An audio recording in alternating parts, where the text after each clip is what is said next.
రైతులు నాణ్యమైన విత్తనోత్పత్తి చేపట్టి దేశానికి సరఫరా చేసే విధంగా ఎదగాలని, వ్యవసాయ రంగాన్ని అభివృద్ధి పథంలో నిలపాలని కృషి విజ్ఞాన కేంద్రం శాస్త్రవేత్తలు సూచించారు. ఆదిలాబాద్ జిల్లా కేంద్రంలోని ప్రొఫెసర్ జయశంకర్ తెలంగాణ రాష్ట్ర విశ్వవిద్యాలయం కేవీకేలో వివిధ పంటల్లో ఆధునిక విత్తనోత్పత్తి రైతులకు శనివారం శిక్షణ కార్యక్రమం ఏర్పాటు చేశారు.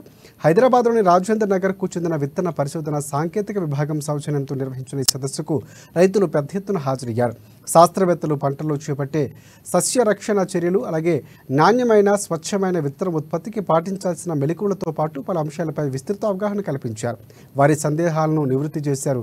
ఉత్పత్తులు ఎలా నిల్వ చేసుకోవాలి, ఎంత శాతం తేమ ఉండాలి, ఎంత మేర ద్రావణం పిచికారీ చేసి వాడుకోవాలనే అంశాలపై సవివరంగా వివరించారు. సో మీరు మధ్యలో దాన్ని తీసి చూస్తూ ఉంటారు, ఏమన్నా స్టార్ట్ అవుతుంది అంటే ఒకవేళ ముందుగానే గురించి వ్యవసాయ పరిశోధన స్థానం శాస్త్రవేత్త మన రాష్ట్రంలో చాలా మొక్కలు మనకి ఇక రాష్ట్ర వ్యాప్తంగా సరిపడా విత్తనాలు సరఫరా చేసేలా రైతులకు విత్తనోత్పత్తిపై శిక్షణ ఇవ్వడంతో పాటు అందులో పాటించాల్సిన నియమాలపై అవగాహన కల్పించినట్లు శాస్త్రవేత్తలు తెలిపారు.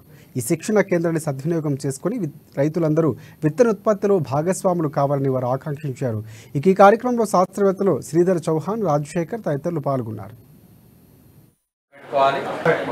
లేదంటే 10 మిల్లీలీటర్ల అంటే కలుపుకొని ఆ సంచుల పైన పిచికారీ చేసి ఎండగా మీరు లెఫ్ట్ సైడ్ తీసుకుంటే ఈ తెల్ల సంచులు కనిపిస్తుంది.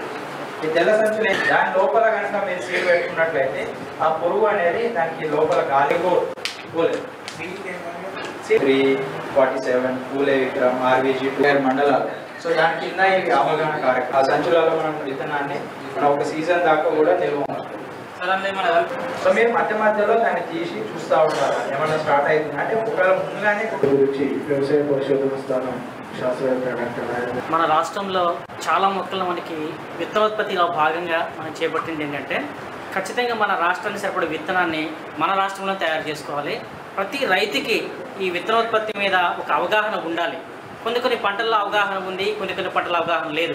కాబట్టి ప్రతి పంటలు కూడా, మరి ముఖ్యంగా మన ఆదిలాబాద్ జిల్లాలో ఎక్కువగా పండే మన సోయా చిక్కుడు కానీ, తర్వాత బెంగాల్ గ్రామ్ అంటే శనగ, ఇలాంటి పంటలు అయితే కనుక విత్తనోత్పత్తిని ఖచ్చితంగా మనం చేపట్టవచ్చు.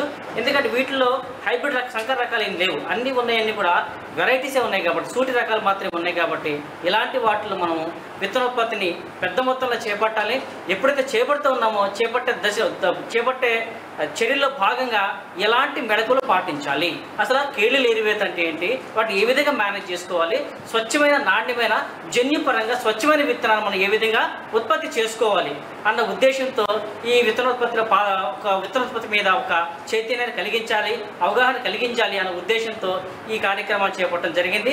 దీనిలో మన ఆదిలాబాద్కు సంబంధించిన రైతాంగం అంతా కూడా పెద్ద మొత్తంలో పాల్గొనడం కూడా చాలా హర్షణీయంగా ఉంటుంది.